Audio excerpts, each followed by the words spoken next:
5월 25일 연중 제8주간 화요일 본기도.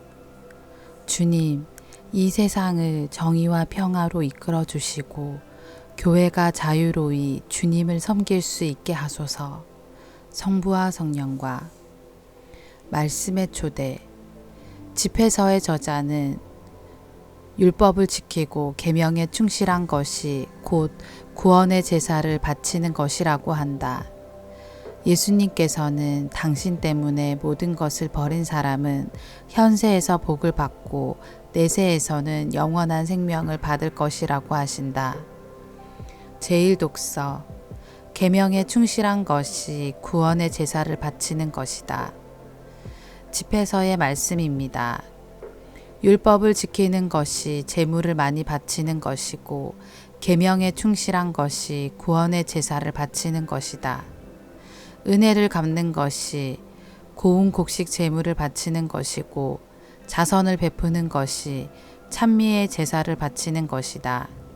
악을 멀리하는 것이 주님을 기쁘게 해드리는 것이고 불의를 멀리하는 것이 속죄하는 것이다. 주님 앞에 빈손으로 나타나지 마라. 사실 이 모든 것은 계명에 따른 것이다.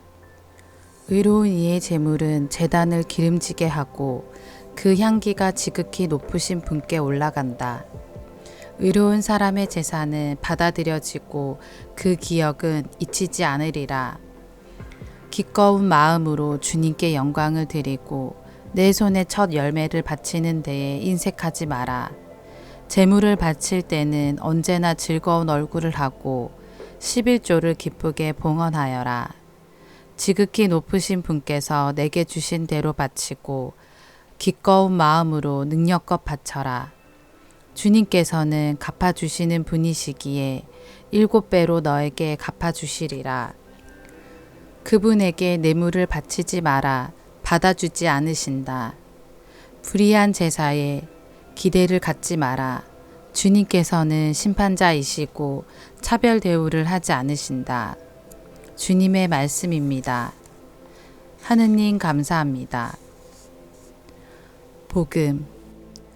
현세에서 박해도 받겠지만 복을 100배나 받을 것이고 내세에서는 영원한 생명을 받을 것이다.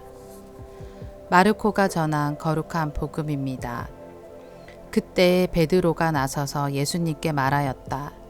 보시다시피 저희는 모든 것을 버리고 스승님을 따랐습니다. 예수님께서 말씀하셨다. 내가 진실로 너희에게 말한다. 누구든지 나 때문에 또 복음 때문에 집이나 형제나 자매, 어머니나 아버지, 자녀나 토지를 버린 사람은 현세에서 박해도 받겠지만 집과 형제와 자매와 어머니와 자녀와 토지를 100배나 받을 것이고 내세에서는 영원한 생명을 받을 것이다. 그런데 첫째가 꼴찌 되고 꼴찌가 첫째 되는 이들이 많을 것이다. 주님의 말씀입니다. 그리스도님 찬미합니다. 오늘의 묵상. 주님께서는 당신 통교의 수단이며 활동의 장인 역사 안에서 우리를 부르십니다. 그분께서는 세례를 통하여 우리의 스승이시요 주님이시며 그리스도가 되십니다. 오늘 복음에서 베드로 사도는 부자가 하느님 나라에 들어가는 것보다 낙타가 바늘기로 빠져나가는 것이 더 쉽다라는 예수님의 말씀에 가진 것이 아무것도 없기에 주님의 보상을 충분히 받을 수 있다는 듯이 보시다시피 저희는 모든 것을 버리고 스승님을 따랐습니다 하고 말합니다. 이에 주님께서는 당신을 위하여 또 특히 마르코 복음에서만 서술되어 있는 복음 때문에 모든 것을 버린 사람들은 현세에서 어려움도 있겠지만 하느님께서 주시는 복으로 부를 누리고 내세에서는 영원한 생명을 받을 것이라고 말씀하십니다. 현대 사회에서 올바른 그리스도인으로 살아가기가 쉽지 않을 수도 있습니다. 왜냐하면 요즘 세상의 논리로 보자면 현실의 보상이 내세의 보상보다 훨씬 중요하고 어떤 때는 현실의 보상이 전부인 양 우리를 유혹하기 때문입니다. 그러나 오늘 복음에서 예수님께서는 또한 첫째가 꼴찌되고 꼴찌가 첫째되는 이들이 많을 것이다 라고 말씀하십니다. 그리스도인은 세상의 판단이 아니라 그리스도께서 우리에게 주신 계명과 그분의 말씀을 기준으로 삼아야 합니다.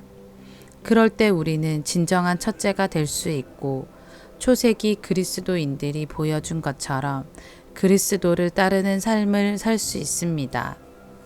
그리스도인은 자신과 세상의 완성 기준을 그리스도에 두고 이 세상을 완성하고자 희망하며 일하되 언제나 예수님의 방식을 택하며 살아야 합니다.